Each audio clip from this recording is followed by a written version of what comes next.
Muy buenos días a todos.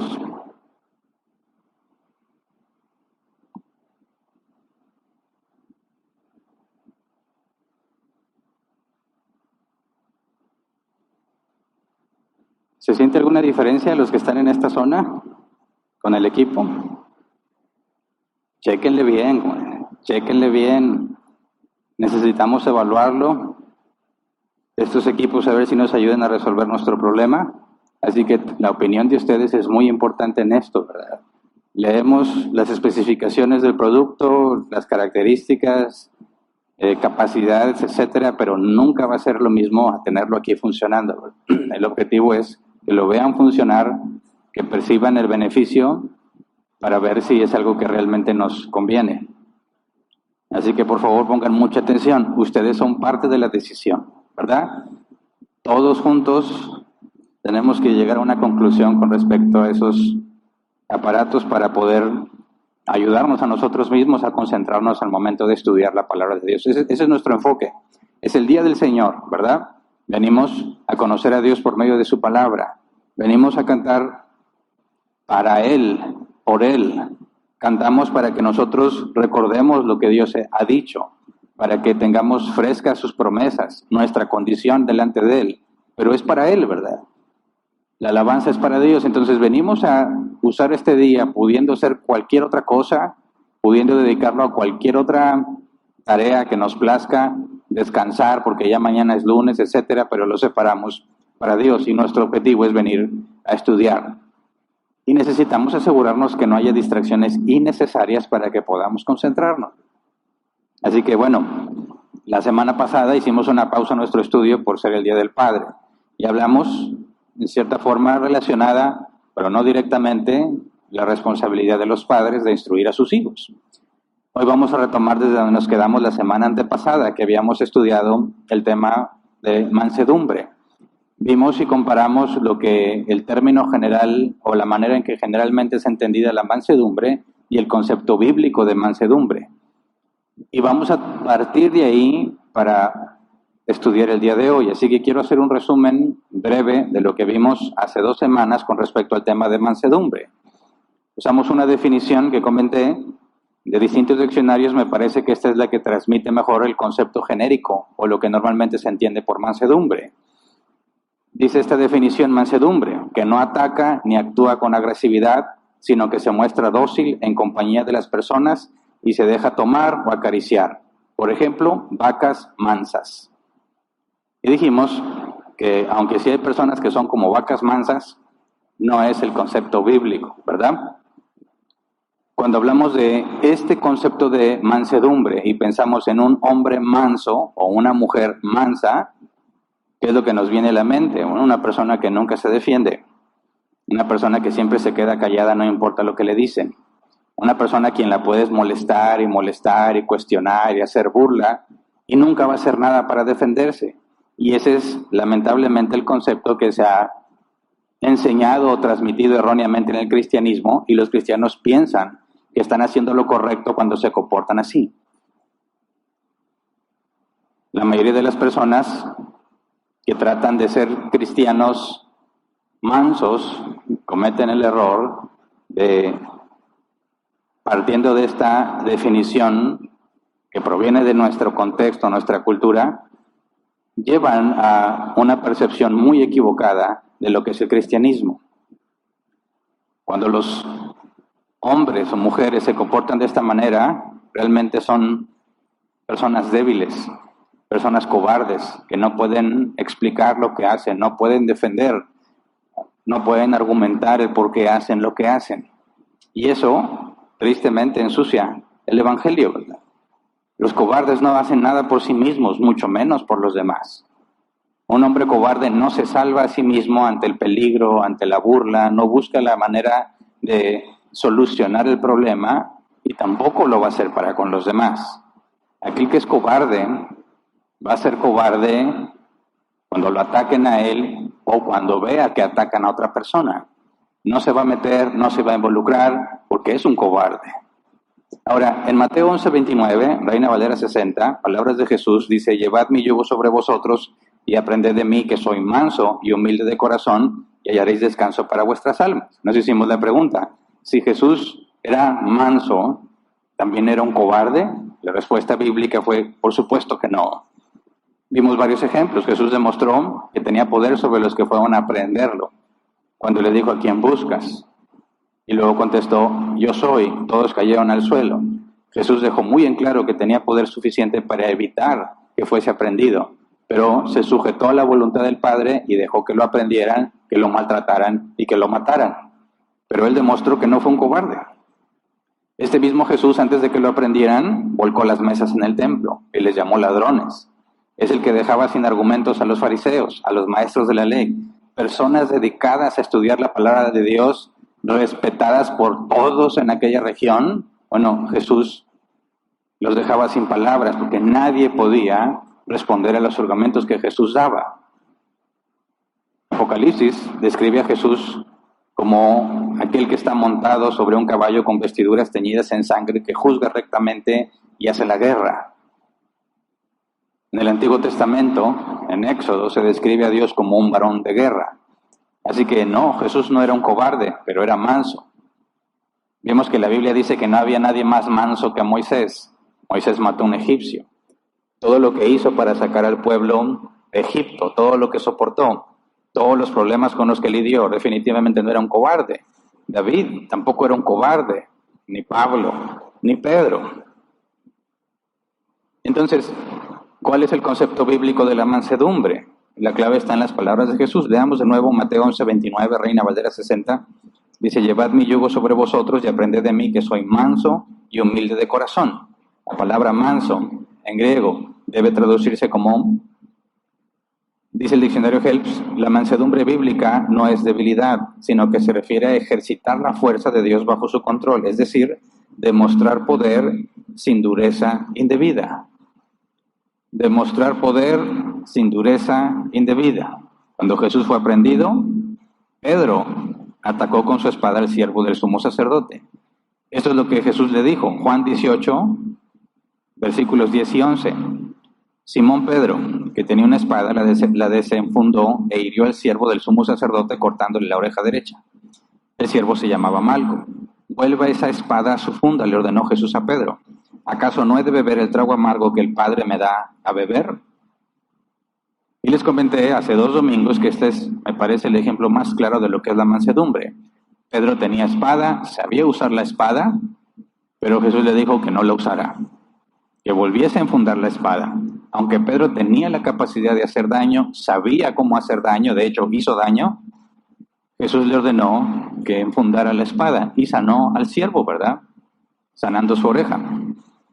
Entonces, los mansos, según la palabra original, son aquellos que tienen poder. De hecho, pueden ser muy dañinos, pero deciden no hacerlo, deciden no dañar porque se someten a la voluntad de Dios. Son hombres y mujeres fuertes, no son víctimas, no se compadecen de sí mismos. Saben enfrentar las cosas, pero al momento de ser atacados, aunque tienen la capacidad de responder el ataque, deciden no hacerlo con tal de sujetarse a la voluntad de Dios. Ese es el concepto bíblico de mansedumbre. No atacamos porque tenemos miedo o porque somos cobardes, no atacamos porque nos sujetamos a Dios. Su Espíritu Santo nos sostiene. Aunque es difícil, doloroso, vergonzoso, confiamos en Él. Él tiene buenas razones para permitir lo que está permitiendo. Así que el cristiano, bajo ninguna circunstancia, debe ser un cobarde o un debilucho. Debe ser un hombre y una mujer fuerte. Ahora, partiendo de eso que vimos, como nada más explicamos el concepto de lo que es la mansedumbre, bíblicamente hablando, nuestro objetivo del día de hoy es ir a la práctica. Lo comenté en el Día del Padre. Venimos y estudiamos, ¿verdad? Pero nuestros hijos a veces están deseando más las cosas del mundo, cosas que nosotros sabemos que están incorrectas, y es asombroso cómo puede haber alguien en la iglesia dedicado a las cosas de Dios y al mismo tiempo tener hijos completamente desviados de las cosas de Dios. Y bueno, cuando ellos son mayores de edad y toman sus decisiones, respetamos sus decisiones. Cuando son pequeños, tenemos que enseñarles a decidir. No imponerle lo que nosotros creemos, sino enseñarlos a decidir, a pensar usando el razonamiento de manera lógica, congruente, que lleguen a conclusiones correctas. Y nosotros tenemos plena confianza que si una persona razona coherentemente, concluye en que el cristianismo es verdad. No desconectamos nuestro cerebro para hablar de la Escritura, ni para enseñar acerca de Dios. Al contrario, lo usamos para poder hacerlo. Y aquel que decide no usar su cerebro va a terminar en caminos completamente distintos. Aunque tiene las evidencias contundentes, lógicamente hablando ante él, decide negarlas. Y es lo que dice el apóstol Pablo, Romanos capítulo 1. Obstruyen la verdad. Se oponen a la verdad. No es que no la sepan, es que no la quieren. Así que lo que vamos a ver el día de hoy tiene que ver con nosotros y cómo lo enseñamos a nuestros hijos. Y la mansedumbre, el concepto bíblico, es fundamental para la vida cristiana. Y me preocupa que no podamos ver qué tan fundamental es. Así que, yendo a las aplicaciones, ¿por qué es necesaria la mansedumbre en la vida cristiana? ¿Y cuáles son al menos 3 condiciones donde es indispensable que seamos mansos, como la Biblia dice? Espero que con esas aplicaciones podamos tenerlo nosotros claro y entonces tengamos la capacidad de enseñar a nuestros hijos. No les podemos enseñar a nuestros hijos cosas que nosotros no entendemos. Y muchas veces nuestros hijos se aprenden más viendo tu ejemplo que escuchando lo que dices. De hecho, me parece que esa sería la regla, ¿verdad? En ciertas edades. Lo que tú haces, no lo que dices. Así que si nosotros lo podemos entender y lo podemos aplicar, estamos en muy buena posición para poder enseñar. Entonces, antes de empezar a estudiar, vamos a orar así como estamos, por favor. Señor, te damos muchas gracias por este día. Gracias porque tenemos la libertad para reunirnos. Te pedimos que tu Espíritu Santo nos enseñe, por medio de tu palabra, cuál es nuestra responsabilidad, cuál es el deber ser, de acuerdo al estándar que tú has establecido para nosotros, de manera que podamos entenderlo y aplicarlo. Nuestros tiempos, nuestra cultura necesita hombres y mujeres bíblicos con mansedumbre bíblica, para que pueda el mundo percibir correctamente el cristianismo, aunque no le agrade, pero que lo perciba correctamente y que nuestros hijos tengan la oportunidad de recibir un buen ejemplo. Que te rogamos, Señor, que nos enseñes por medio de tu palabra. En el nombre de Jesús. Amén. Muy bien. Hoy nos vamos a enfocar en 3 analogías que Jesús usa y de ahí sacamos el nombre del tema del día de hoy. Vamos a Mateo capítulo 10, versículo 14 al 16. Mateo 10, 14 al 16. Dice, si alguno no lo recibe bien, ni escucha sus palabras, al salir de esa casa o de ese pueblo, sacúdanse el polvo de los pies. Les aseguro que en el día del juicio el castigo para Sodoma y Gomorra será más tolerable que para ese pueblo. Los envío como ovejas en medio de lobos, por tanto sean astutos como serpientes y sencillos como palomas. El nombre del tema es ovejas, serpientes, palomas. La analogía que Jesús escogió para explicarnos cómo debemos ser aquellos que han sido enviados. Fíjate lo que dice el versículo 14. Si alguno no los recibe bien ni escucha sus palabras, al salir de esa casa o de ese pueblo, sacúdanse el polvo de los pies. ¿Qué significa sacudirse el polvo de los pies? Bueno, otro evangelio lo dice, ¿verdad? En señal de rechazo. No quiero de este pueblo ni el polvo en mis pies. Van y les anuncian del evangelio. ¿No lo quieres? Ok, me voy. Tú mismo eres causante de que la palabra de Dios que te iba a ser enseñada se vaya de ti. Y dice Jesús, el castigo para ellos va a ser mayor que el de Sodoma y Gomorra. ¿Por qué? Porque a Sodoma y Gomorra no les llevaron el evangelio. Entonces el castigo es peor para aquel que teniendo el evangelio cerca decide rechazarlo. Pero fíjate, desde aquí ya se requiere cierta rudeza. Y cuando hablas con alguien y no acepta el evangelio, no le ruegas que acepte el evangelio. Ándale, por favor, ven. ¿No lo quieres? Ok. No hay problema. El problema es tuyo. Y luego dice, versículo 16, los envío como ovejas en medio de lobos. Y esta es la primera analogía. Ovejas. Por tanto, o sea, a consecuencia de que son enviados así, por tanto, sean astutos como serpientes, sencillos como palomas. Ovejas, serpientes, palomas. Todos los que han sido enviados van como ovejas en medio de lobos. La pregunta es, ¿nosotros hemos sido enviados? Claro, ahí está la gran comisión, ir y predicar el evangelio a toda criatura. No significa que cada uno de nosotros va a ir a toda criatura, sino la iglesia en conjunto, ¿verdad? Y cada quien según sus dones, cada quien según sus capacidades, sus habilidades, la región donde está, va a hacer su esfuerzo porque las personas escuchen el evangelio, no para que lo acepten, ni siquiera para que lo entiendan, sino para que lo escuchen de una manera fiel a lo que Jesús enseñó. Nosotros no convertimos a las personas, nosotros no convencemos a las personas. Eso es algo que solo Dios puede hacer. Nuestra tarea es exponer claramente qué es el evangelio.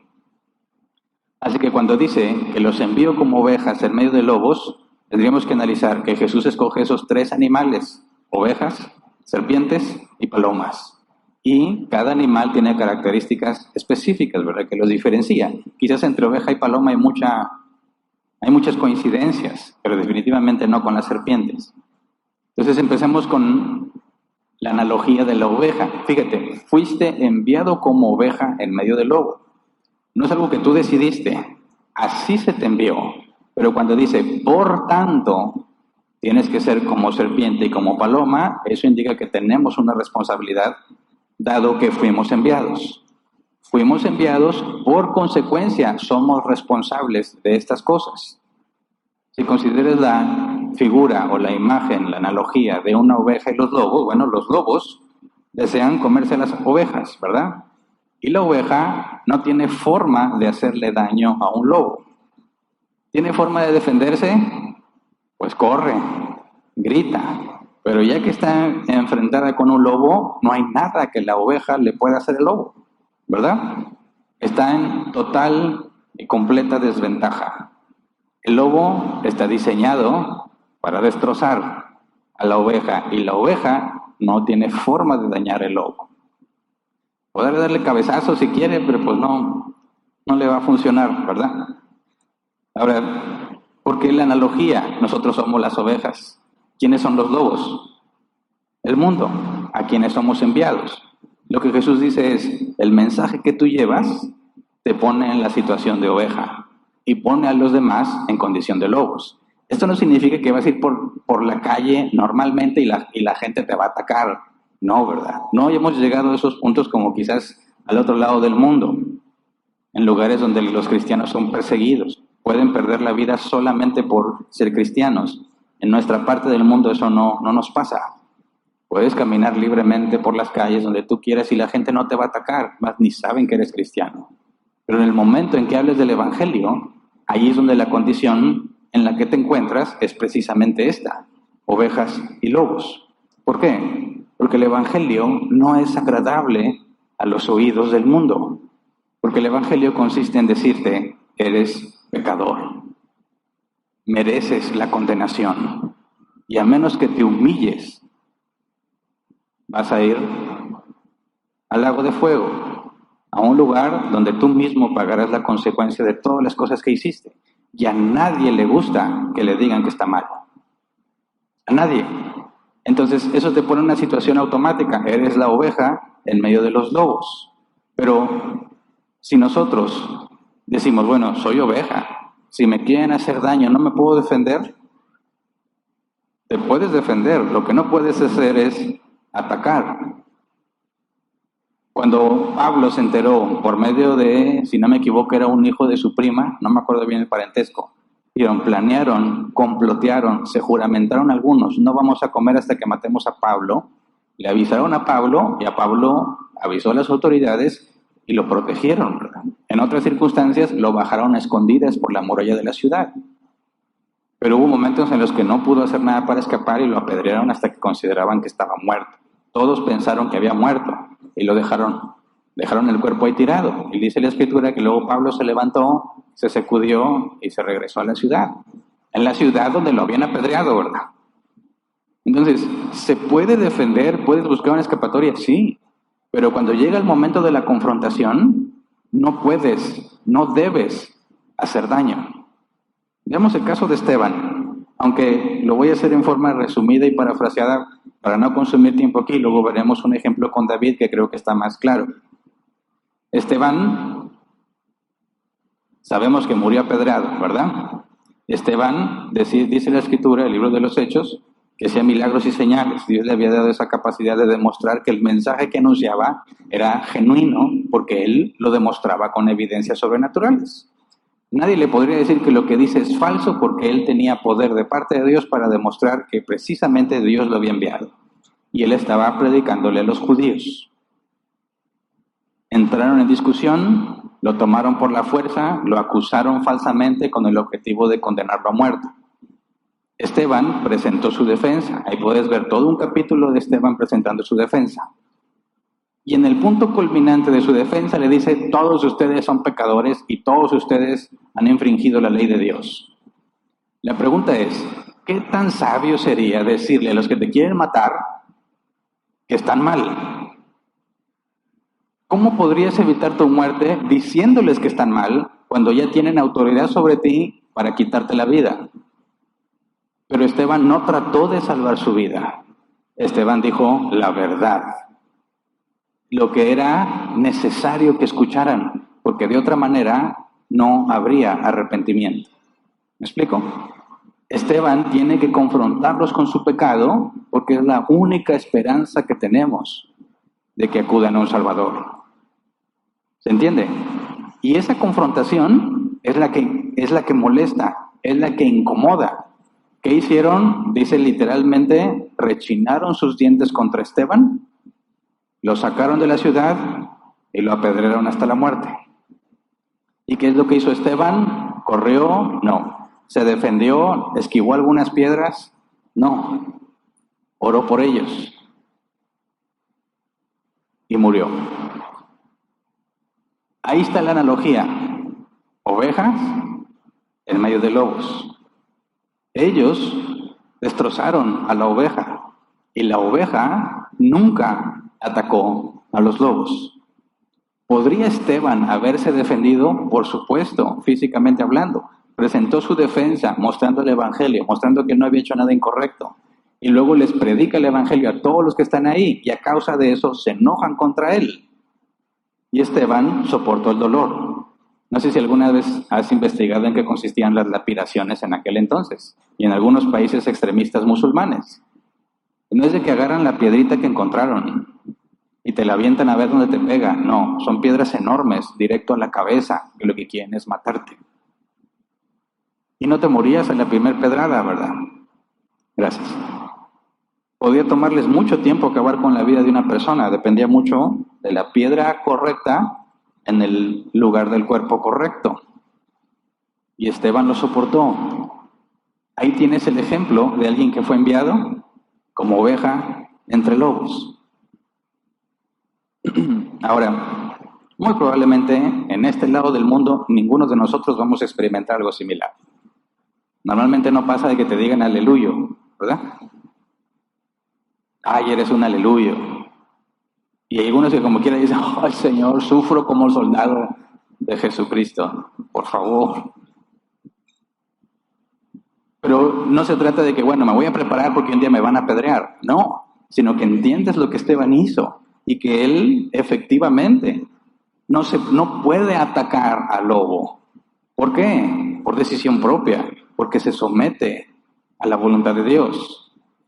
Nada sucede sin que él lo permita. Entonces, no nada más Esteban fue enviado como oveja entre lobos, también nosotros. Pero no vas a encontrar ese efecto hasta que predicas el Evangelio correctamente.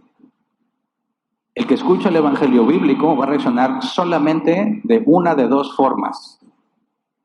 O es convencido de pecado, que Jesús dijo que el Espíritu Santo es el que convence al mundo de pecado.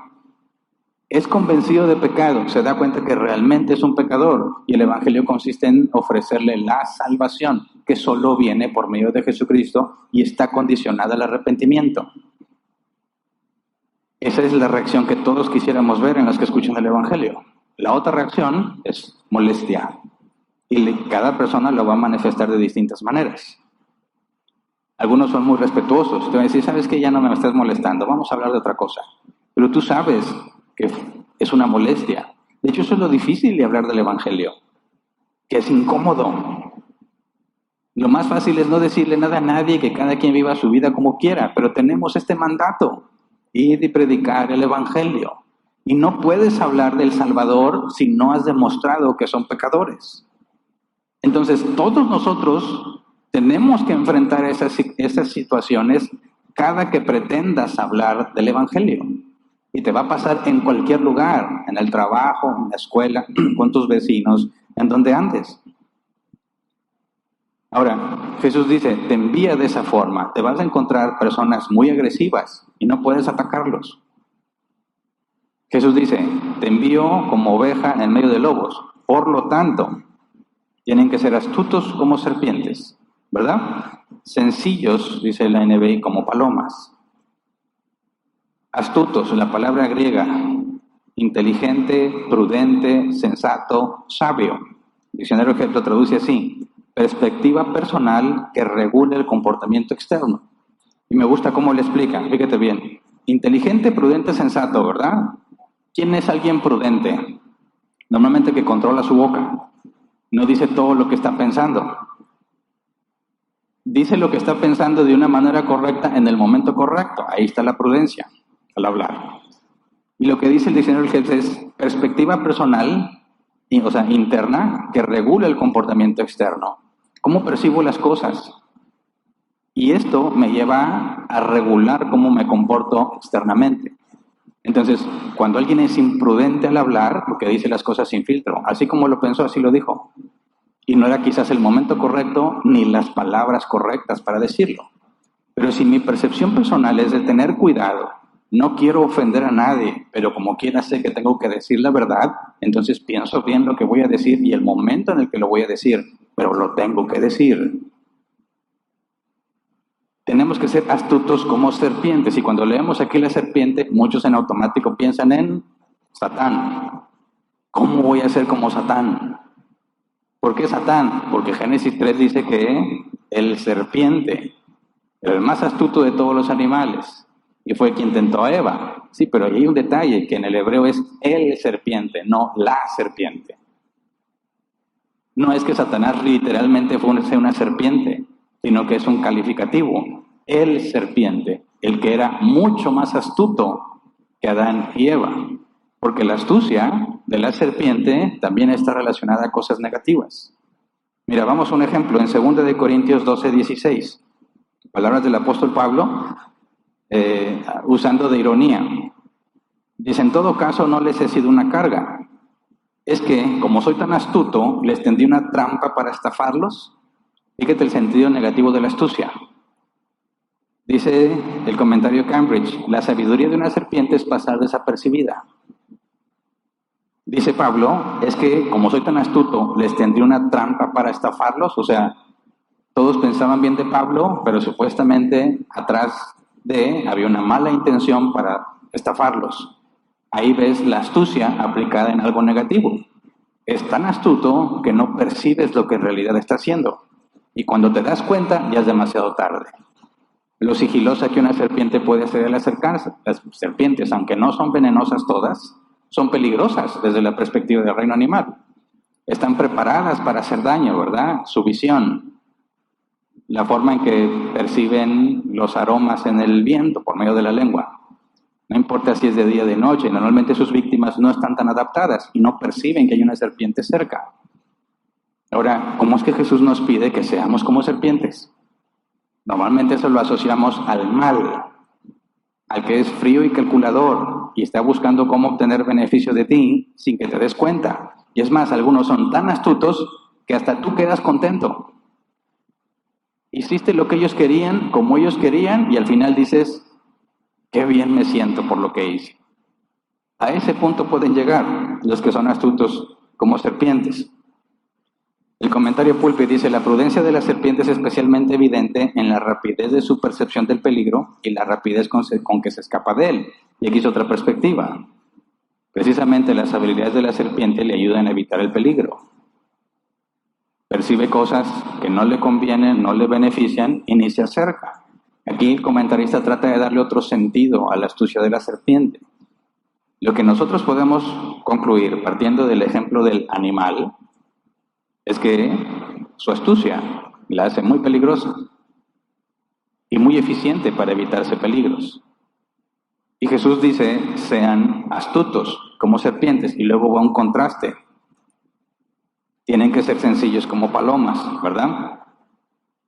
¿Qué relación hay entre una paloma y una serpiente? Ninguna.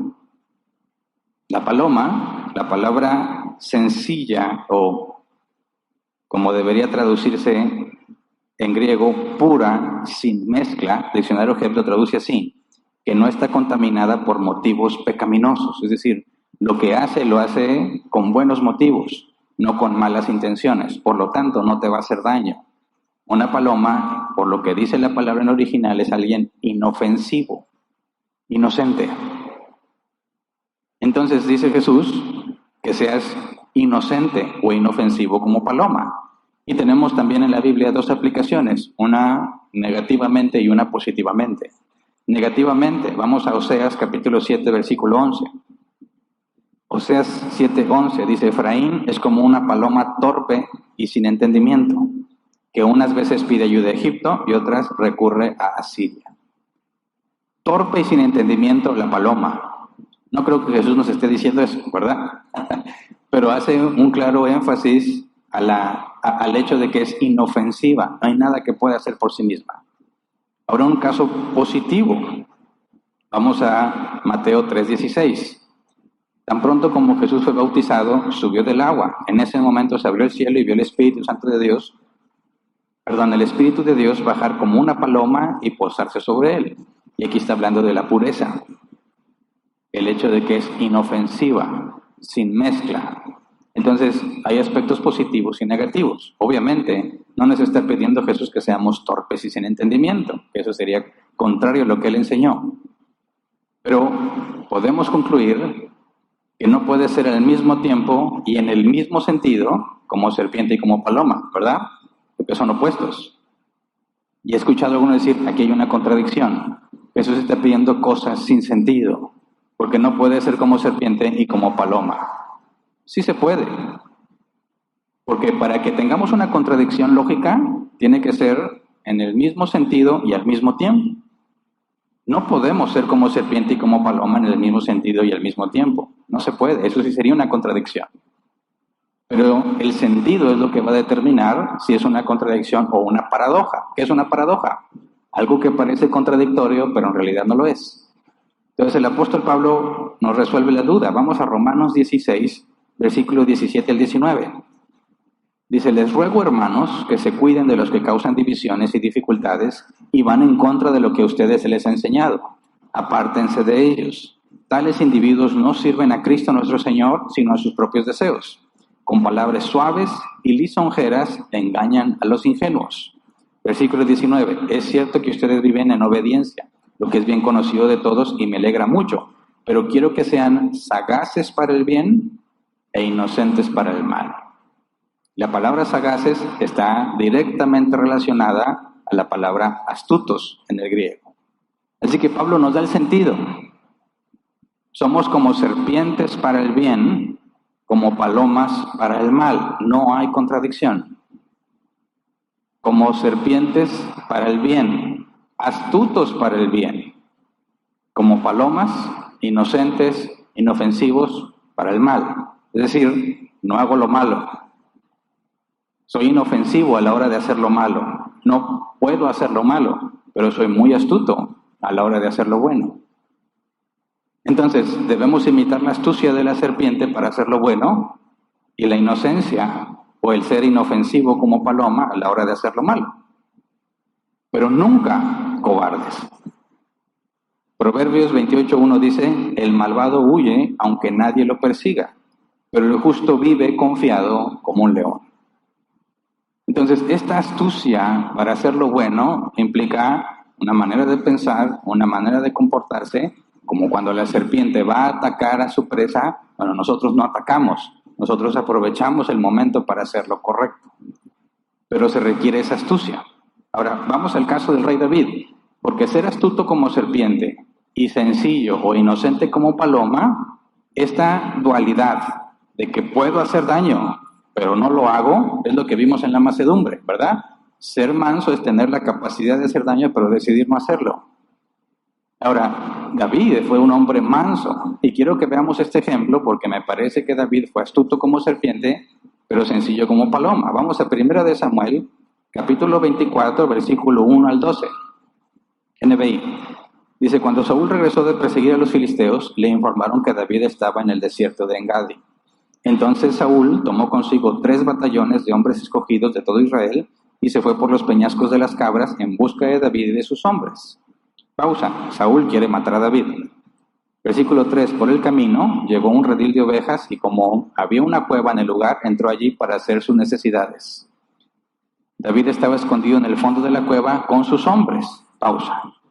Si tú lees la Reina Valera 60, dice que Saúl fue a la cueva a descubrir sus pies. La NBI nos dice que fue a hacer sus necesidades. Bueno, porque en aquel entonces, cuando alguien iba al baño, iba a descubrir sus pies. Era la forma en que se explicaba qué se iba a hacer. Descubrir los pies significa que te tenías que poner en cierta situación para hacer tus necesidades. Y cuando Saúl ve la cueva, ahorita vengo, voy al baño, resulta que David ya está en la cueva. ¿Me explico? Versículo 4. Bueno, un poquito antes, David estaba escondido en el fondo de la cueva con sus hombres. Y esto le dijeron, en verdad, hoy se cumple la promesa que te hizo el Señor cuando te dijo, yo pondré a tu enemigo en tus manos para que hagas con él lo que mejor te parezca. David se levantó y sin hacer ruido, cortó el borde del manto de Saúl. Pero le remordió la conciencia por lo que había hecho y le dijo a sus hombres, que el Señor me libre de hacerle al rey lo que ustedes sugieren. No puedo alzar la mano contra él porque él es el ungido del Señor. De este modo David contuvo a sus hombres y no les permitió que atacaran a Saúl. Pero una vez que se salió de la cueva para proseguir su camino, David lo siguió gritando, Majestad, Majestad. Saúl miró hacia atrás y David, postrándose rostro en tierra, se inclinó y le dijo, ¿por qué hace caso su majestad a los que dicen que yo quiero hacerle daño? Usted podrá ver con sus propios ojos que hoy mismo en esta cueva el Señor lo había entregado en mis manos. Mis hombres me incitaban a que lo matara, pero yo respeté su vida y dije, no puedo alzar la mano contra el rey porque es el ungido del Señor. Padre mío, mire usted el borde de su manto que tengo en la mano, yo corté este pedazo, pero usted no lo maté. Reconozca que yo no intento hacerle mal ni traicionarlo, usted sin embargo me persigue para quitarme la vida, aunque yo no lo he hecho ningún agravio. Que el Señor juzgue entre nosotros dos y que el Señor me vengue de usted, pero mi mano no se alzará contra usted. Imagínate la sorpresa de Saúl, ¿verdad? Qué tan ocupado y concentrado estaba que no se dio cuenta que David estaba junto a él, porque le cortó un cacho del manto. Ahora, el manto no era así como que larguísimo, ¿verdad? No arrastraba. ¿Qué tan cerca llegó a estar de David? Mientras Saúl estaba haciendo sus necesidades. Ahora, que aguante de David también, ¿verdad? Saúl sale bien tranquilo, relajado, y resulta que ahí estaba David y le enseña el pedazo de manto, ¿verdad? Pudo matarlo, lo pudo haber hecho, muy fácil, tenía la capacidad. David era el principal guerrero en aquel entonces, se había enfrentado a gigantes y cuántas cosas, gigantes de 2 metros y cacho, no creas que de más, ¿verdad? Y decidió no hacerlo. ¿Por qué? Dice, porque él es el rey, el ungido del Señor. No vayan a descontextualizar eso. No le puedo hacer nada a Hernán porque es el ungido del Señor. No, ungido del Señor es el que se le había derramado el aceite exclusivo de Dios para los reyes. Es decir, David no puede matar al rey que Dios puso por rey para convertirse él en rey. ¿Por qué? Porque no está obedeciendo a lo que Dios hizo. La Escritura enseña desde el Antiguo Testamento que es Dios quien pone reyes.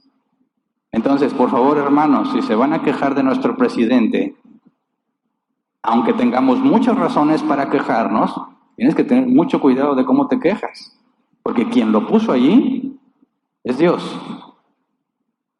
¿Por qué Dios pondría a alguien así? Él tiene sus razones, pero la Biblia es clara, que una nación malvada, Dios pone jueces corruptos, malvados, impíos, o dice otras versiones, en otras partes de la Biblia, les pone jóvenes inexpertos para que los gobiernen y paguen las consecuencias de sus malas decisiones. Así que no te quejes contra la autoridad. Es lo que David está diciendo. Yo no puedo hacerle algo al rey porque Dios puso al rey. Quien se queja de su autoridad se está quejando contra Dios, quien lo puso allí. Entonces, David tuvo todo lo que se requería, la capacidad, la oportunidad de acabar, pero por someterse a la voluntad de Dios, decide no hacer daño. 1 Samuel 24, 16 al 19, respuesta de Saúl. Cuando David terminó de hablar, Saúl le preguntó: David, hijo mío, pero si eres tú quien me habla. Y alzando la voz, se echó a llorar. Has actuado mejor que yo, continuó Saúl. Me has devuelto bien por mal. Hoy me has hecho reconocer lo bien que me has tratado, pues el Señor me entregó en tus manos y no me mataste. ¿Quién encuentra a su enemigo y le perdona la vida? Que el Señor te recompense por lo bien que me has tratado hoy. Ahora, no voy a seguir leyendo, pero aquí parecería que Saúl y David fueron amigos para siempre. Pero no, poco después volvió a tratar de matar a David. Pero fíjate cómo se percibió el acto de David. David no dijo: cállense todos, ya nadie va a saber lo que hicimos con el rey, ya después le platico. No, David exhibió lo que sucedió delante del ejército que acompañaba a Saúl. Presentó sus argumentos, que juzgue Dios entre nosotros dos, quién está haciendo lo malo y quién está haciendo lo bueno. Yo estoy haciendo las cosas como Dios ha dicho que se deben de hacer. Tuve la oportunidad de acabar con tu vida, no te tengo miedo, no me estoy acobardando y no estoy huyendo. No te ataco porque me someto a Dios. ¿Cómo planeó David eso? Con astucia. Primero se dejó llevar y luego, caray, no es así. Y fíjate cómo planea todo para hacer lo bueno, acabar con el conflicto, sin hacer daño. Ese es el ejemplo de mansedumbre. Aquí está la aplicación de ser astuto como serpiente, pero inocente como paloma. Y eso es lo que todos debemos estar pensando en cada oportunidad que tenemos. Por eso dije al principio de este tema que la mansedumbre bíblica es fundamental para la vida cristiana, porque no puede haber un cristiano que no tenga o que no se esfuerce por ser astuto como serpiente e inocente como paloma, porque no puedes vivir la vida cristiana correctamente si no haces eso. Veamos al menos 3 aplicaciones. La mansedumbre bíblica es necesaria para restaurar, para corregir y para defender. Y creo que esas 3 cosas son fundamentales en la vida cristiana. Veamos la primera, para restaurar. Gálatas 6:1.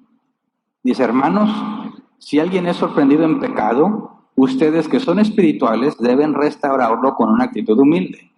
Pero cuídese cada uno porque también puede ser tentado. Ahora, la NBI lo tradujo así: una actitud humilde. Reina Valera 60, ese cacho dice: vosotros que sois espirituales, restauradle con espíritu de mansedumbre. Y es lo que dice el original. Está hablando de mansedumbre. Se restaura con espíritu de mansedumbre. No vayas a pensar que un espíritu de mansedumbre va a venir, ¿verdad? Y te va a llenar el espíritu y entonces lo vas a hacer. Acuérdate que la palabra espíritu es viento. Y aquí los traductores nos lo ponen con E mayúscula, ¿verdad? No, E minúscula. Lo ponen con E minúscula. No está hablando, bueno, la mayúscula es para hablar de Dios. El Espíritu Santo en griego es el viento santo. Y distinguimos ese espíritu de cualquier otro espíritu con E mayúscula, porque en el contexto sabes que está hablando de Dios. Aquí nos ponen los traductores una E minúscula, espíritu de mansedumbre. La palabra espíritu no siempre se refiere a un ser espiritual o al mundo espiritual. Un barco es movido por espíritu, porque el espíritu es viento, ¿verdad? Cuando extiende las velas, el barco es movido por el espíritu, haciendo referencia al viento. Por eso también la palabra espíritu se puede comprender como intención, lo que te mueve a hacer algo. De ahí el espíritu navideño. ¿Cuántos endemoniados había con el espíritu navideño? No estamos hablando de un espíritu que viene y, ¡ay, la Navidad! Y empiezas a cantar villancicos. No. Es que es lo que te mueve a poner las decoraciones y el pino y las canciones navideñas, la película de Mi Pobre Angelito, que no puede faltar, Duro de Matar, también eso es tradicional. No tienen nada que ver con la Navidad, pero siempre las ponían en la tele, ¿verdad? Canal público. Ahora, nos dice que con espíritu de mansedumbre. Es la mansedumbre lo que te motiva a restaurar. Pero, ¿cómo que restaurar? La palabra restaurarlo, el griego se debe traducir ajustar con exactitud para que esté en buen estado de funcionamiento. O sea, corrección. Corriges al que está haciendo lo malo, al que lo está haciendo mal. ¿Y qué se requiere? Mansedumbre. ¿Por qué? Porque no es nada fácil ir a decirle a alguien que está haciendo las cosas mal. ¿Verdad? Si al mundo no le gusta que le mostremos que es un pecador, a nosotros tampoco nos gusta. Y cuando tú estás haciendo algo y dices, oye Hernán, quiero hablar contigo porque lo que estás haciendo está mal, en automático te va a aparecer un espíritu fariseico, como, ¿tú quién eres para juzgarme? Tú no sabes lo que yo estoy haciendo. Y te salta la carnota. ¿Quién se va a atrever a ir a decirte que estás mal? Un manso, bíblicamente hablando. Alguien que no es cobarde. Alguien que tiene claro cuál es el deber ser. Y en base a ese deber ser, compara lo que tú estás haciendo. No, para mí estás mal. Mira, yo creo que... No, como que yo creo. Los cristianos eran conocidos históricamente como las personas del libro. ¿Por qué las personas del libro? Porque lo que hacían lo basaban en lo que el libro dice. En eso consiste ser bíblico. No hago las cosas como yo creo, sino como la Escritura dice que se deben de hacer.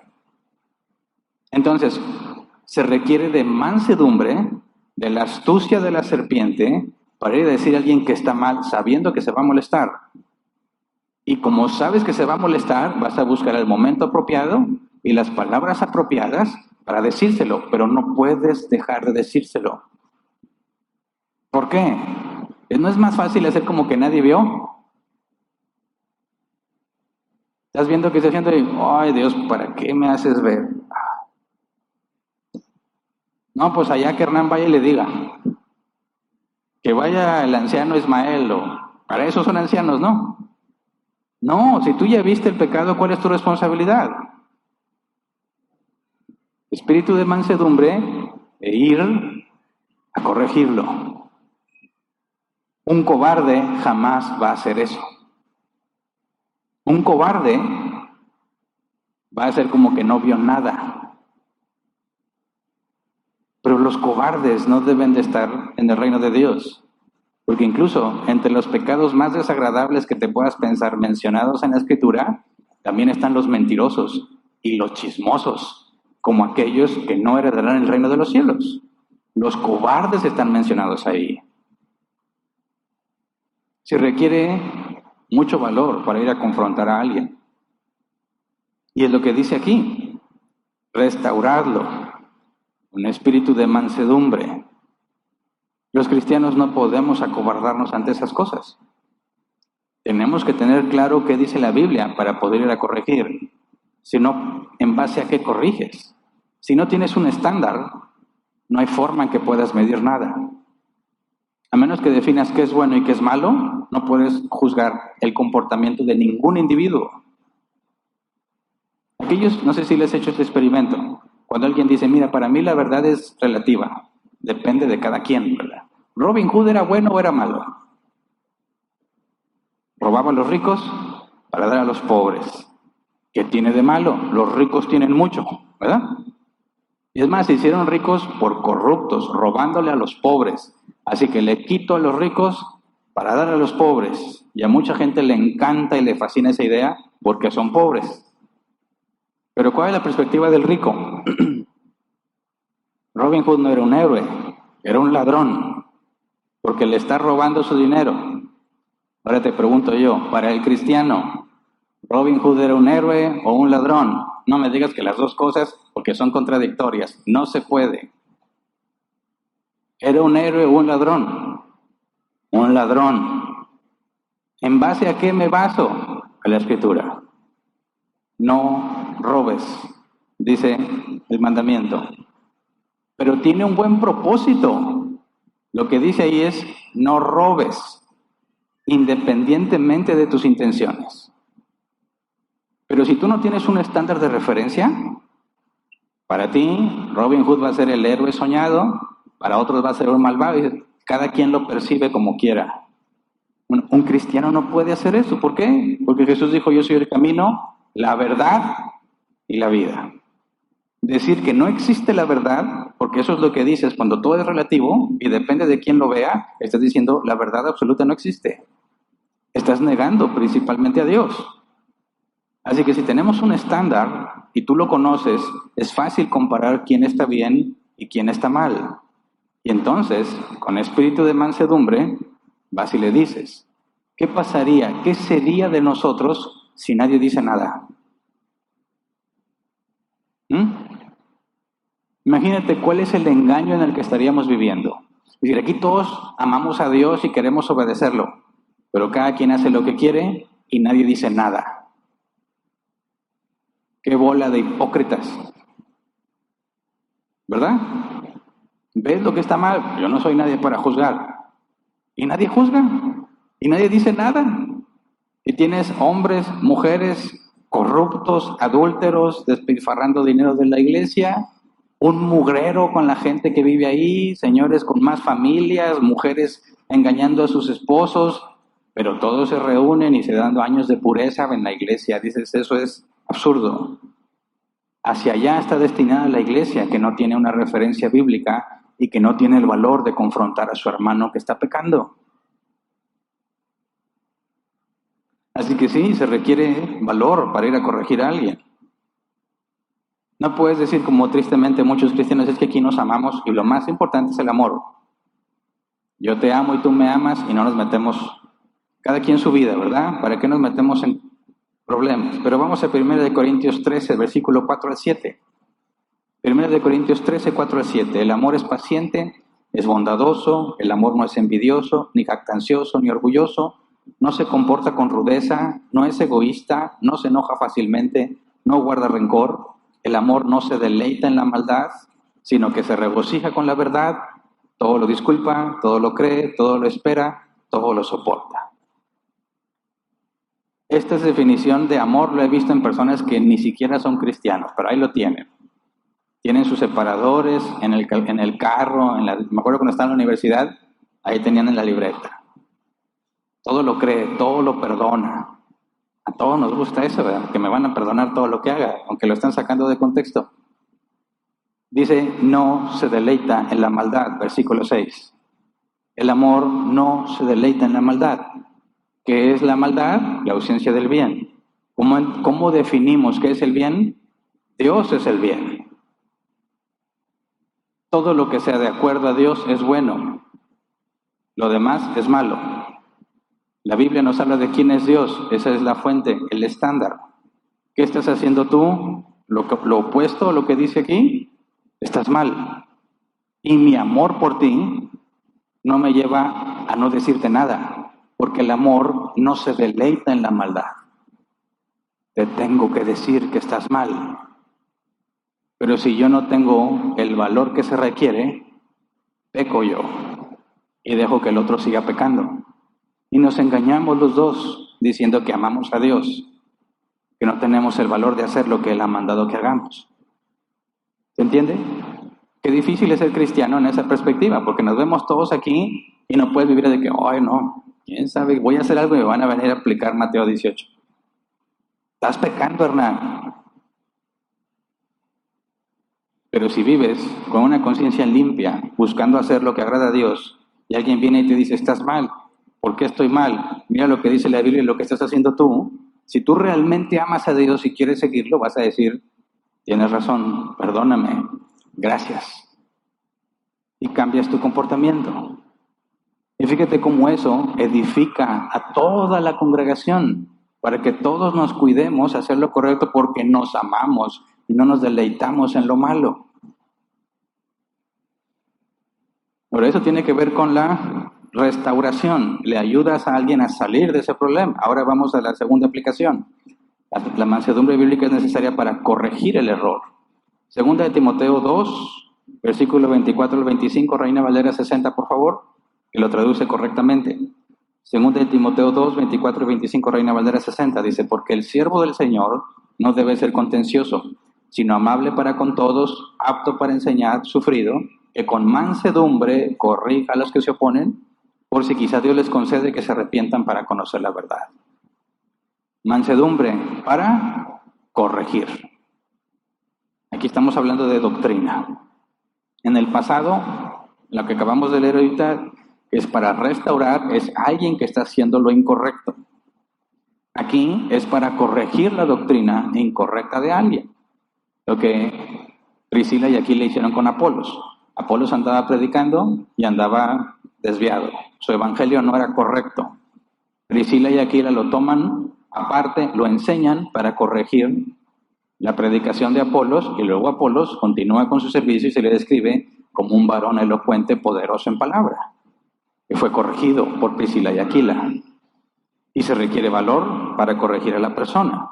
Entonces, la doctrina también tiene que ser cuidada. ¿Y quiénes la van a cuidar? Los que son mansos, los que son astutos, pero no para hacer daño, no para humillar al que está mal, sino para que sea corregido. ¿Has corregido a alguien doctrinalmente? No me vas a decir, no, estoy rodeado de puros perfectos que nunca se equivocan en su doctrina. Eso no existe. ¿Has corregido a alguien doctrinalmente? Un cobarde jamás va a corregir a alguien. Es más, no tiene ni el valor para corregirse a sí mismo. El cobarde no va a enfrentar el problema, le va a sacar la vuelta. Va a decir, como tristemente muchos pastores dicen, aquí no nos fijamos en doctrina, aquí puro amor. Ahora resulta que son bien amorosos y que son tan espirituales que no corrigen a nadie. La verdad es que son cobardes. No quieren decirle la verdad a los que están enseñando mal. Son cobardes escondidos en el amor. Pero ya leímos que el amor no se deleita en la maldad. Se engañan a sí mismos. Qué difícil es ser bíblico. Escuchas el error doctrinal y no te puedes quedar callado. Quizás ese no es el momento más oportuno para hablar, pero vas a tener que hablar y vas a tener que decirle de la manera más amable posible, lo que dijiste no coincide con la Escritura. ¿Qué pasa si nadie hace eso en una iglesia? Cada quien enseña lo que le da su gana. Y lo puedes ver cuando le dices, oye, pero si te fijaste que no estabas en el contexto, mira, eso es lo que Dios me dio a mí. A ti te puede dar otra cosa Dios, pero eso es lo que Dios me dio a mí. O sea que Dios se contradice. Y Dios le dice a uno una cosa y a otro otra cosa totalmente opuesta, pero es el mismo Dios quien lo hace. Eso es absurdo. Ser un siervo del Señor requiere corregir a los que se oponen, no para convencerlos, ¿verdad? Dice, por si acaso, Dios les concede que se arrepientan para conocer la verdad. No los tratamos de convencer, damos las razones de por qué lo hacemos. Esto está mal, esta es la evidencia bíblica. Pues a mí, Dios me dijo eso, esa es mi interpretación. Tú no te tienes que andar metiendo. Bueno, pero ya te dije, ya cumplí mi parte. Por último, la mansedumbre es necesaria para defender. Y esto ya tiene que ver con los de afuera, no los de adentro. Primera de Pedro 3, 14 al 16, Reina Valera 60. Primera de Pedro 3, 14 al 16. Más también, si alguna cosa padecéis por causa de la justicia, bienaventurados sois. Por tanto, no os amedrentéis, Reina Valera 60, no os amedrentéis por temor a ellos, ni os conturbéis, sino santificad a Dios el Señor en vuestros corazones y estad siempre preparados para presentar defensa con mansedumbre y reverencia ante todo el que os demande razón de la esperanza que hay en vosotros, teniendo buena conciencia, para que en lo que murmuran de vosotros como de malhechores, sean avergonzados los que calumnian vuestra buena conducta en Cristo. La mansedumbre es necesaria para dar razón de nuestra esperanza al que no la demanda. O sea, el de afuera, el que piensa que nosotros somos irracionales, que desconectamos el cerebro cada que hablamos de Dios o estudiamos de la palabra, que piensa que nosotros no podemos ir a un hospital porque creemos que Dios va a sanar milagrosamente a todos, a los que piensan que los cristianos no usamos el razonamiento porque eso corresponde a la ciencia, y todas esas cosas absurdas que no tienen sentido. Se requiere el valor de decir ante un grupo de personas que tratan de hacerte quedar mal, darles razón de lo que crees sin acobardarte. No es fácil, sobre todo porque es muy fácil perder el control y enojarte y tratar de atacarlos. Pero si somos astutos como serpientes e inocentes como palomas, damos razón de lo que creemos, pero sin atacar, sin burlarnos. Ok, consideras que eso está incorrecto, déjame te explico qué es lo que creemos, cuál es el razonamiento y me dices si te sigue pareciendo absurdo. Y le explicas. Y algunas personas que les gusta pensar cambian completamente su perspectiva del cristianismo cuando les explicas por qué haces lo que haces. Dicen, yo no sabía que... Pues yo, a ver, entonces ¿por qué cantas? Yo no canto para mí. Alabo a Dios por todo lo que hizo en la semana. Dice la Escritura, 6 días trabajas. Uno es para Dios. Dios hizo conmigo muchas cosas en los 6 días. Cometo muchos errores. Tengo que recordarme a mí mismo que es Dios, pero le canto a Él. No es, vengo a cantar para, me olvido de mis problemas. Fluyo, casi floto. Y luego la predicación, 15 minutos y me voy. ¿Qué es eso? Eso no es la alabanza bíblica. La alabanza bíblica es canto con el entendimiento, recordándome a mí mismo lo que Dios ha dicho, para agradecer todo lo que hizo conmigo en estos últimos 6 días. Pero no es para desconectarme del mundo, es para razonar quién es Él, quién soy yo y por qué Él merece mi alabanza. No es una manera de escapar, no es como si me fuera a la cantina a embriagarme para olvidarme de mis problemas. No vengo a la iglesia para cantar y olvidarme de mis problemas, no. Vengo a estar agradecido y aprender de Dios para enfrentar correctamente mis problemas, porque Él va a estar conmigo, es lo que me ha prometido. No me dará una prueba que no pueda soportar. Va a estar conmigo siempre, todos los días, hasta el fin del mundo. No necesito drogarme con la alabanza o con venir a un lugar para olvidarme de mis problemas. No, necesito conocerme más yo, conocer más a Dios para entender cómo voy a resolver mi problema. ¿Se entiende? Eso tristemente limita mucho a los que no son cristianos. Lo he visto muchas veces. ¿Pero por qué cantan? Está bien, voy a ir, pero no a la alabanza. Hay un concepto muy mal entendido de por qué alabamos. Están siempre preparados para presentar defensa con mansedumbre. ¿Te da miedo hablar?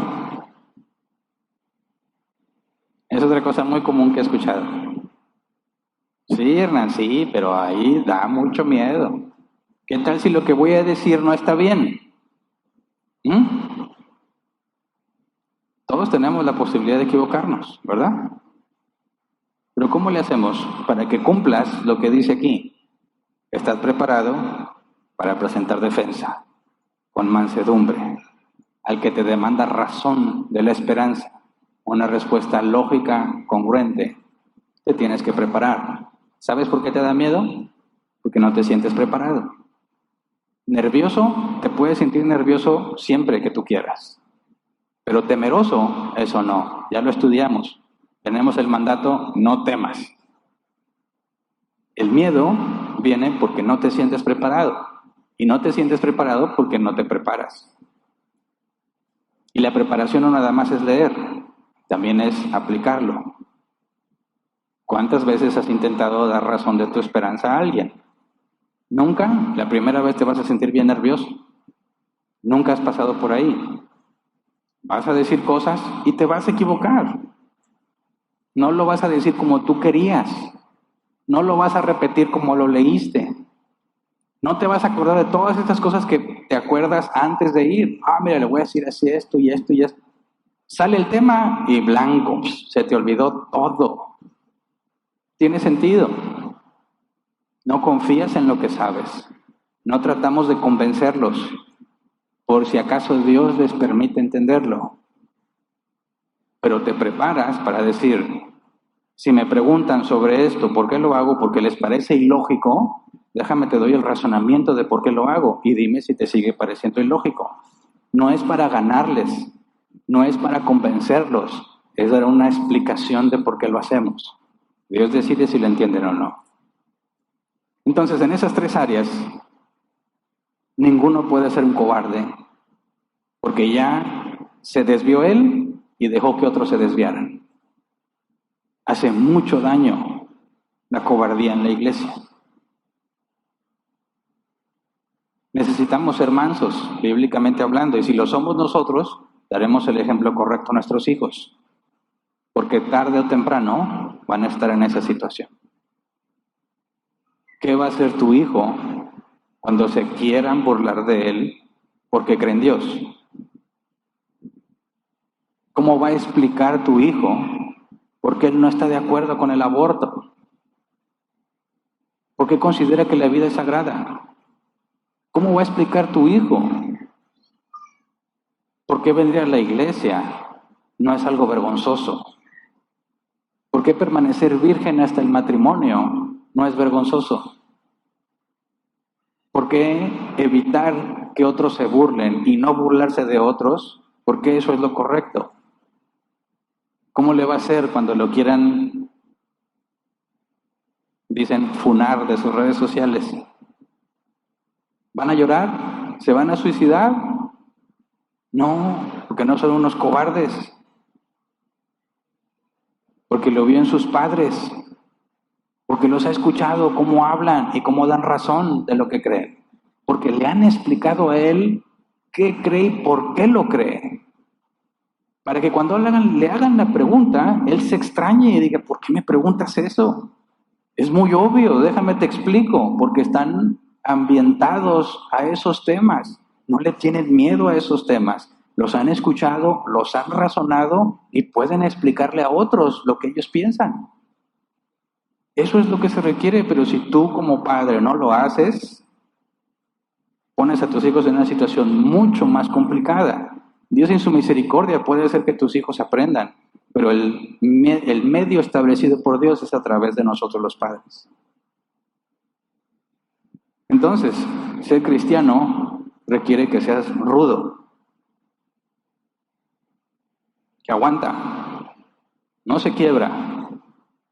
No importa que el mundo entero le diga que está mal, su estándar está basado en la Escritura y lo puede defender con argumentos.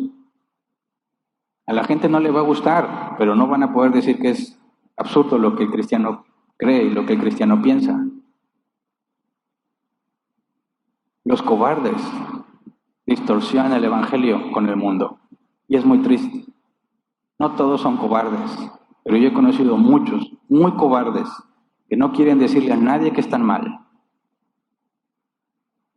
Quiero que vengan a la iglesia, Dios te ama como eres. No es cierto. Arrepiéntete para que Dios te perdone. Eso es lo que dice la Escritura. Arrepiéntete. Pero cuesta. Te va a costar tus amigos. A veces te va a costar el trabajo. Y a muchos, hoy en día, les cuesta la vida. Decir algo honesto y simple como la Biblia lo dice. Pero Dios ya tiene controlado nuestros días. Vamos a morir el día y de la forma que Él dispuso. Es inevitable. Pero sí podemos hacer con nuestro tiempo lo mejor que podamos mientras podemos. Así que nuestro mundo necesita a los cristianos mansos, bíblicamente. La cultura necesita entender el cristianismo porque conocen un falso cristianismo. Cristianos que no tienen el valor para decirlo porque les enseñaron que no dijeran. Y eso es más triste. Hay cristianos muy capaces, pero como Apolos tienen una doctrina equivocada y nadie les ha enseñado. Aquí hay muchos que pueden enseñar, que pueden corregir con astucia. Activémonos por nosotros, por nuestros niños. mandato. Hablamos de la autocompasión. Nadie puede autocompadecerse siendo cristiano. Pobre de mí, mejor me mato, por favor. Conoce a tu Dios. Debes estar dispuesto a sufrir si a Él le place. Y luego entiendo la mansedumbre y la dureza que debe de haber en mi carácter para soportar las cosas que vienen. La preparación que debe tener un cristiano para decir, tengo que explicar por qué creo lo que creo. Y la astucia para hacerlo de la manera correcta y la inocencia de la paloma para no dañar a nadie en el proceso. Es imposible para nosotros hacerlo perfectamente, pero tenemos el mandato de hacerlo. Así que levantémonos, hagamos lo que corresponde, prepárate, no dejes pasar el tiempo sin prepararte. Cada vez va a haber más oportunidades, vas a ver. Cada vez es más común que la cultura abrace las cosas que claramente están equivocadas y ni siquiera son razonables. Y muchos tienen que escuchar la verdad, aunque no les guste. Que vamos a ponernos de pie y vamos a orar.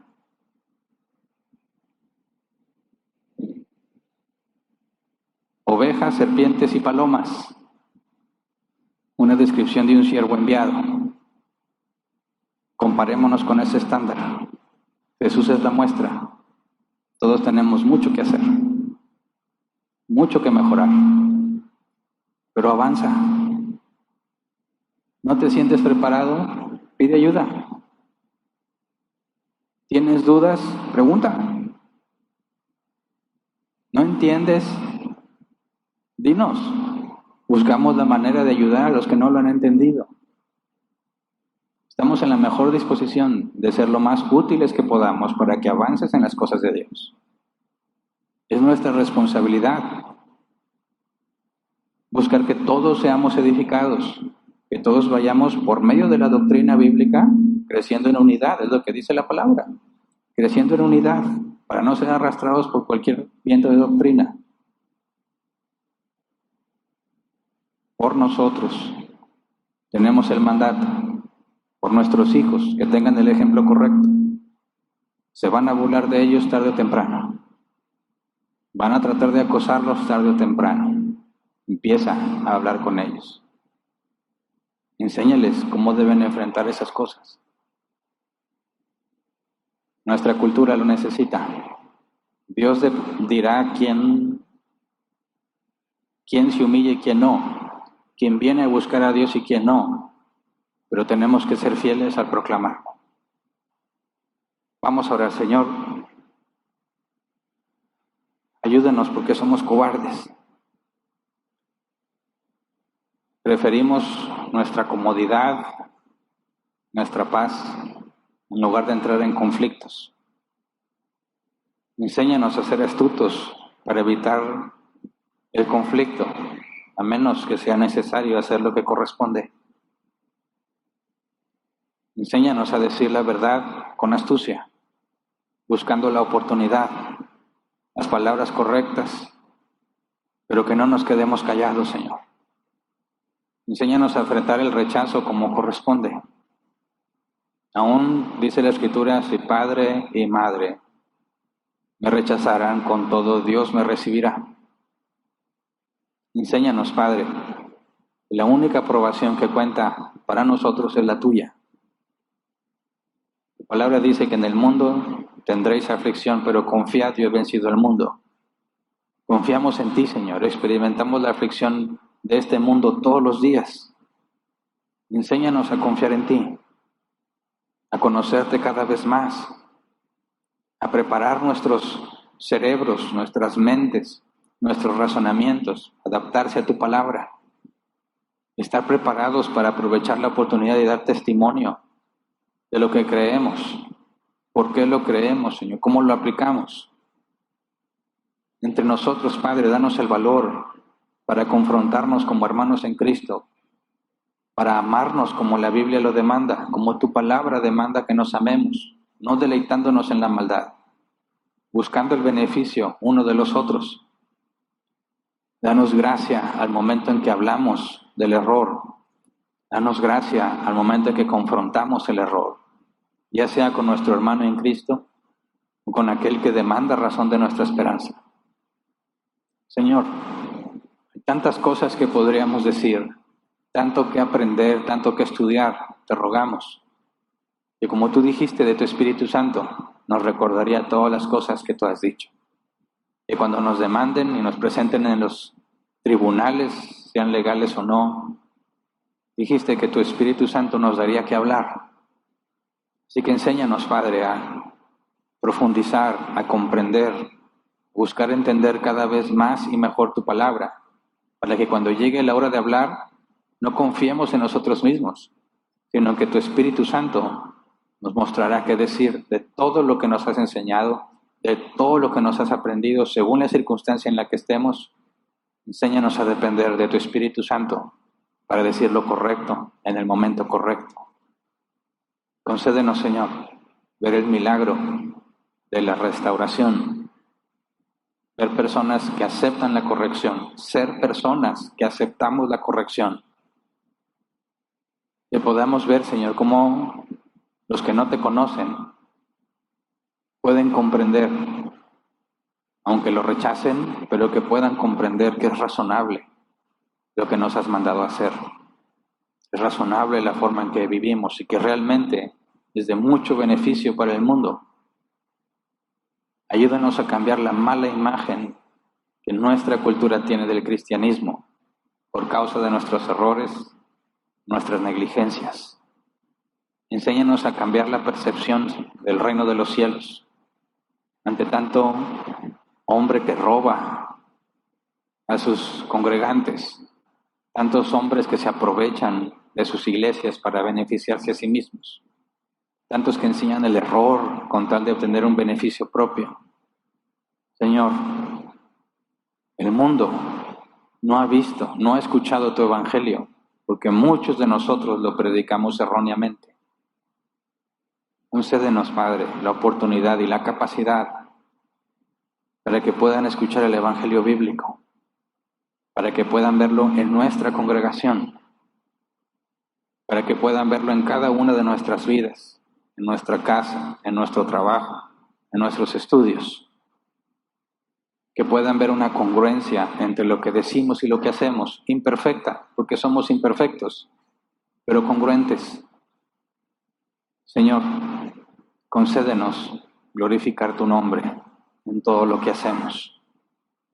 Que nuestros errores queden claros como nuestros errores y nuestros aciertos como tus aciertos, de manera que la gloria sea tuya, la alabanza y la honra sean para ti, Señor. Porque te ha placido, como dijo el apóstol Pablo, poner este tesoro en vasos de barro. No merecemos nada de lo que nos has dado, Señor. No merecemos nada de lo que nos has enseñado.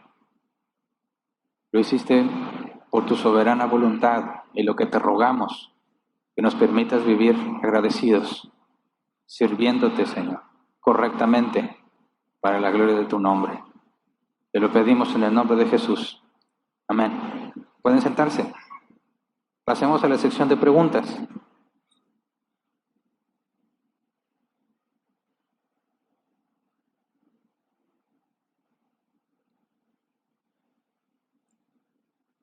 Esta semana, este martes pasado tuvimos nuestra sección de 1 hora y media de preguntas y respuestas. Avisé en el grupo a todos los que estuvieron conectados a la sesión del martes pasado que vamos a hacer un cambio de horario. Por cuestión de trabajo mío, tengo que hacer ajustes en los horarios porque no alcanzo a terminar mis compromisos a la hora que antes podía, a las 7, pero a partir de esta próxima semana voy a empezar a medir mis horarios. La próxima sesión de preguntas es de esta semana a la otra, entonces voy a tener la semana que viene para hacer mis ajustes y ver cómo me puedo adaptar, y más tardar el próximo domingo anunciamos los posibles cambios de horario. Si aplica, anunciaremos con tiempo para las sesiones de los martes si cambios habría, y también Es muy probable, y vamos a confirmar, como que ya les adelanto, que por esas mismas circunstancias la reunión de los miércoles tenga que retrasarse un poco más.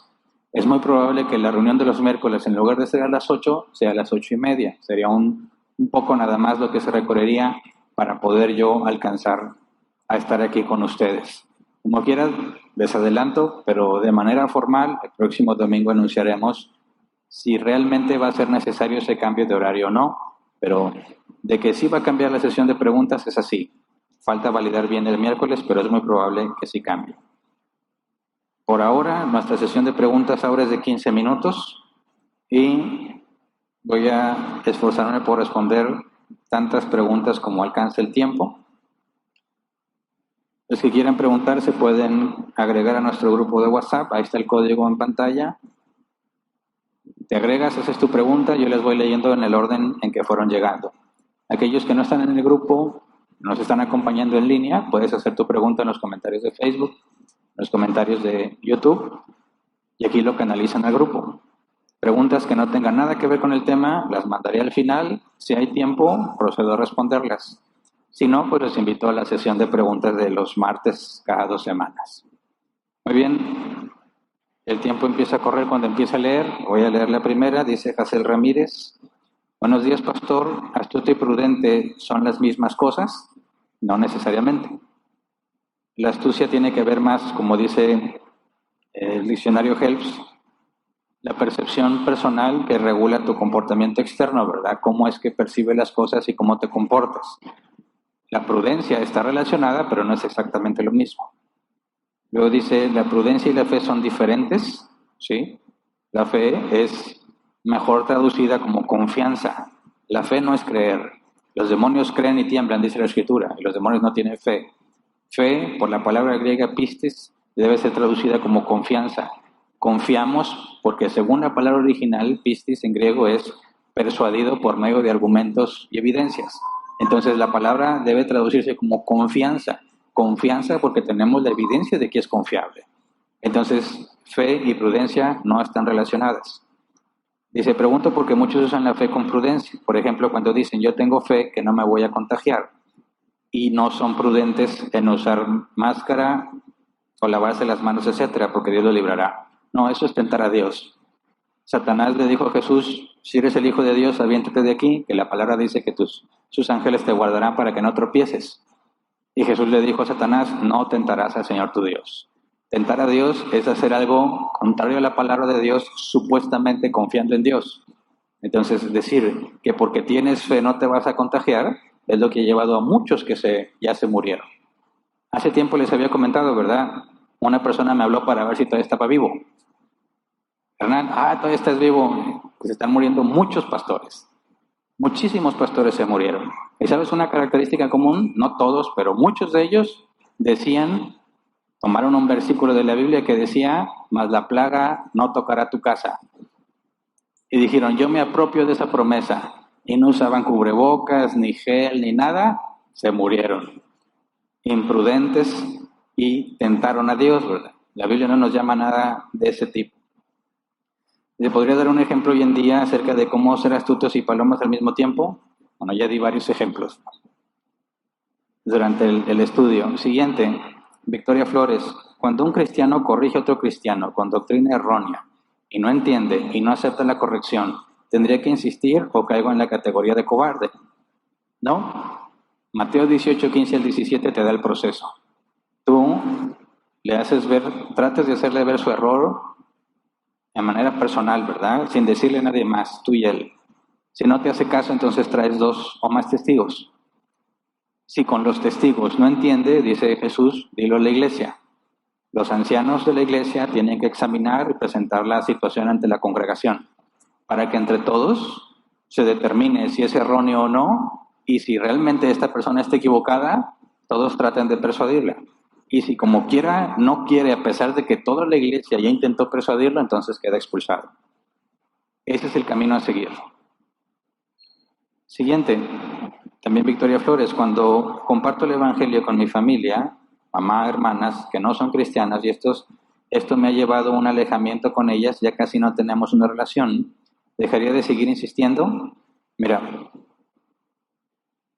Cuando alguien rechaza el Evangelio, no estamos ni llamados, ni es algo que podamos hacer, seguir insistiendo hasta que ellos crean. Por eso tú le puedes hablar del Evangelio a alguien y no le interesa, ok. Si él no tiene problema en seguir teniendo amistad contigo, no hay ninguna razón para que termines con esa amistad, ¿verdad? No es de que yo me junto con puros cristianos. Contradice lo que Jesús dijo de ser luz en las tinieblas. Podemos tener cuantos amigos y conocidos no cristianos sea, eso no es ningún problema. Lo importante es que tú no caigas en los mismos errores que ellos, ¿verdad? Si dices, yo tengo muchos amigos y terminas haciendo lo que ellos hacen, tú ya estás haciendo lo opuesto a lo que deberías de hacer. Entonces, si tenemos familia, yo también tengo familia que no quiere saber nada de Dios y me llevo bien con ellos, ¿verdad? Son mi familia como quiera. Si se presenta la oportunidad, les voy a hablar del Evangelio. Si no, no. Como quiera los visito. Cuando se hacían las reuniones que por Navidad, Año Nuevo, nos vemos todos sin importar si unos son cristianos o no, ¿verdad? Tengo algunos familiares que son mormones, otros que son ateos y nos celebramos, o sea, nos reunimos y nos da gusto vernos y no hay por qué estar luchando constantemente que si creen o no creen. Esa es la parte cuando dice te sacudes el polvo, o sea, ok, no quieres, no hay ningún problema, habrá más oportunidades. Nuestra conclusión es, Dios no quiso hacerte entender hoy, quizás después. No pierdo la esperanza tampoco, ¿verdad? Quizás un día, en determinada circunstancia, podamos hablar con claridad y Dios les permite entender. Pero no podemos ni debemos aislarnos de todo aquel que no quiere del Evangelio. Eso no es lo que la Escritura enseña. Siguiente.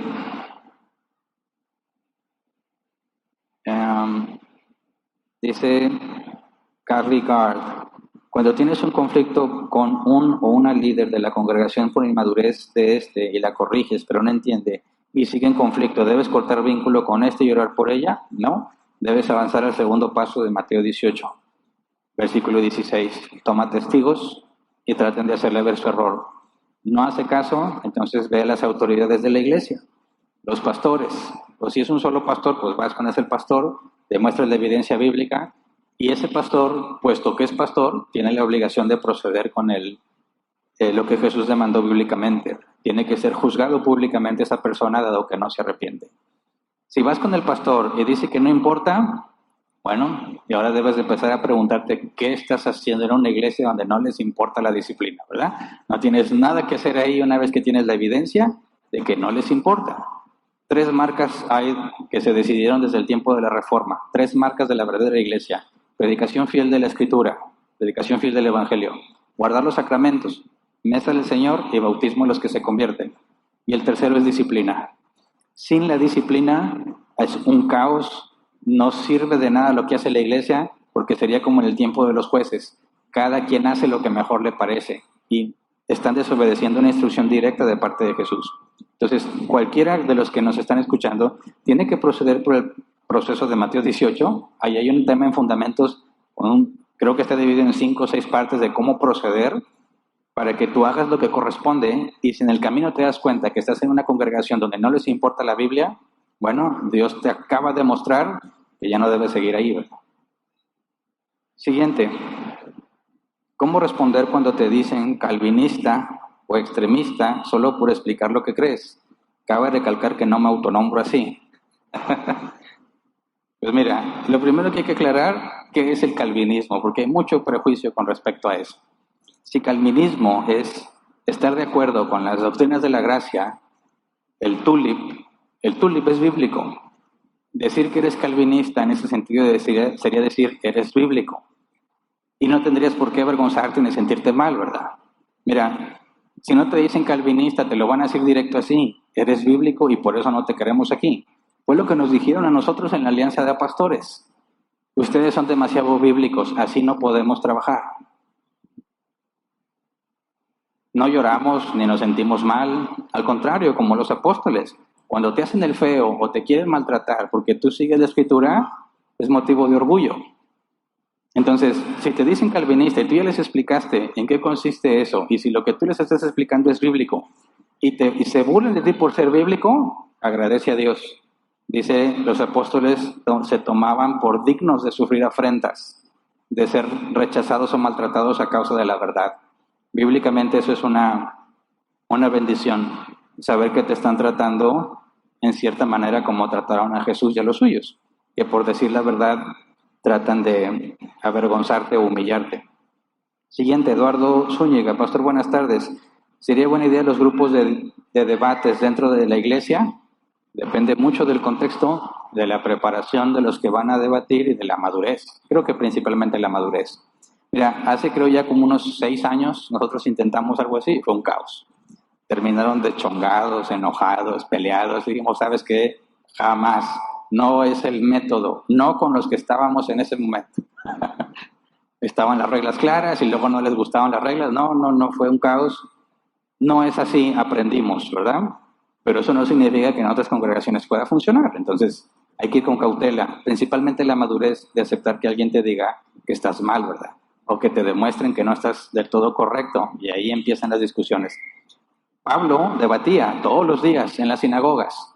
Puso en Troas una escuela de debate. Así que bíblicamente es válido poner una escuela de debate. Lo complejo es saber llevarla. Quizás llegará el momento en que le demos un segundo intento, pero no sé, ¿verdad? Dios no me ha revelado nada. Siguiente. Constantemente tengo roces con mi mamá debido a la educación de mi hermana, dado que cuando hace algo incorrecto, pero ella no la considera así. Es a ella quien acudo para hacerle ver a mi hermana lo que está mal. Pero su respuesta es que mi hermana ya está grande, 19 años, y sabe lo que hace, y que ese ya no es su problema. Estoy dando mal testimonio de mi fe como cristiana, tratando de hacerle ver a mi mamá que debería corregir a mi hermana porque la ama. ¿Soy cobarde si dejo de tratar de mostrarle lo correcto solo por evitar problemas? Bueno, si requiere un poco más de contexto para entender. Si tu mamá es creyente y se está congregando en el mismo lugar que tú y no se está sujetando a la escritura a la hora de corregir a los hijos, tienes que seguir Mateo 18, ¿verdad? Le dices tú, y si no traes testigos, y si no se le dice a la iglesia. Ahora, pertenece a otra congregación o con una doctrina diferente. Bueno, tú vas a tratar de hacerle entender lo más que puedas a tu mamá dónde está el error, pero ya no hay más que puedas hacer, más que encomendar las cosas a Dios y confiar en que Dios tiene control de las cosas. Ahora, no siempre lo que nosotros percibimos como error realmente lo es. Y muchas veces, mira, lo digo ahora porque ya soy papá, ¿verdad? Si me lo hubieran dicho cuando no era papá, no hubiera creído nada de lo que te voy a decir. Te lo digo porque ya soy papá y ya pasé por ahí. Mis papás, había cosas que no me quisieron reconocer que yo tenía la razón y yo estaba seguro que la tenía. Hasta que crecí, tuve mis hijos y dije, ya entendí. Desde donde yo estaba, con la información que yo tenía, parecía correcto, hasta que estás en la situación de tus padres, con la experiencia de tus padres, con todo un contexto mucho más amplio del que tú podías ver, donde te das cuenta que no es como tú pensabas. Así que si te vas a la escritura y lo que están haciendo es claramente antibíblico, entonces tienes que proceder como corresponde. Si no están en la misma congregación, hasta donde llegues. Y si por más que intentas no te quiere hacer caso, velo de esta forma. Nada sucede sin que Dios lo permita. Es algo que Dios está permitiendo y Dios tiene buenas razones para permitirlo. Siguiente, Nancy. Tengo una amiga cristiana que va a la universidad de los brasileros con enseñanzas muy extrañas y reacciona como una fiera cuando le dices algo que veo mal y decidí no decirle más nada. ¿Es correcto? Mira, si tú ya hiciste el intento por explicarle bíblicamente, no lo que tú opinas, enséñale la escritura y compara lo que dice la escritura con lo que ella está haciendo. Y si ya hiciste eso y no le importa, no hay más que puedas hacer. Espera el momento, quizás más adelante se presente la oportunidad. Siguiente, Patricia Martínez. Buenas tardes, pastor. Para defender el evangelio, cuando menciona a los de afuera, ¿se consideran también a los de la familia que no son cristianos y están en desacuerdo con nosotros? Sí, cuando yo hablo de los de afuera es todos los que no pertenecen a la iglesia, no a la congregación de árbol plantado. La iglesia de Cristo es universal, es una repartida en todo el mundo. Hay congregaciones que se dicen cristianas que la evidencia dice que no lo son. Pero si hay congregaciones cristianas, ellos no son la iglesia de Cristo, forman parte de la iglesia de Cristo. Entonces, cuando yo digo los de afuera, estoy hablando del que no es converso, del que no es cristiano, independientemente de en qué parte del mundo esté. Incluye a nuestras familias. Tenemos familiares inconversos que a veces No es mi caso, pero he conocido casos que son muy agresivos, más agresivos que los que no son tu familia. Y tienes que prepararte para responder. Pero sí, puede haber que tengas conflicto con los de tu propia familia. Jesús dijo que por su causa había problemas entre padres e hijos, ¿verdad? Entre suegros y yernos, o suegros y nueras. Y Jesús dijo, no crean que vine a traer paz, sino espada, ¿verdad? Por causa de la verdad, muchos van a ser perseguidos. Palabras claras de parte de Jesús, así que ninguno de nosotros se debe asombrar cuando nos pase algo así. Siguiente, dice Zamorano, buen día pastor, ¿cómo actuar en mansedumbre? Con este versículo, Mateo 5:39, donde dice de no resistir al que hace lo malo y poner la otra mejilla. Ok, lo vimos con el caso de Esteban. Tú tienes el derecho y la obligación de mantener y proteger tu integridad y la de los tuyos, siempre que sea posible, ¿verdad? Pero cuando llegas a un punto donde no hay escapatoria, tienes que considerar las razones por las que estás ahí. En el caso de Esteban, estaba ahí por razones de su fe, porque él cree y confía en Jesús. Si tú te llegas a encontrar una situación donde por tu confianza en Cristo y en lo que dice la Biblia eres amenazado y ya no hay escapatoria, entonces aceptas con la frente en alto lo que vaya a pasar, porque Dios lo ha permitido. Por eso Pablo fue apedreado y fue azotado y maltratado muchas veces.